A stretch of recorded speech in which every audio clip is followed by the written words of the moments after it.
I was a cycle. Answer the finding number 9, number 6. We need to determine whether the following function are continuous on the given interval. We have the given interval is close interval 3 at 12. The given function is f of x equals square root of x cubed plus 2x squared minus x plus 2. Kailangan natin ngayon ay yung nasa loob ng function dapat ay greater than 0. First tayo yung x ay gagawin natin ay 3. So we need to evaluate 3 cubed plus 2 times 3 squared minus 3 plus 2. The answer is 27 plus 18 minus 3 plus 2.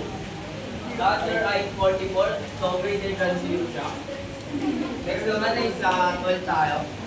12 cubed plus 2 times squared minus 12 plus 2. 1,728 plus 288 minus 12 plus 2 ay equals to 2,006. So greater than 0. Since they are both greater than 0, the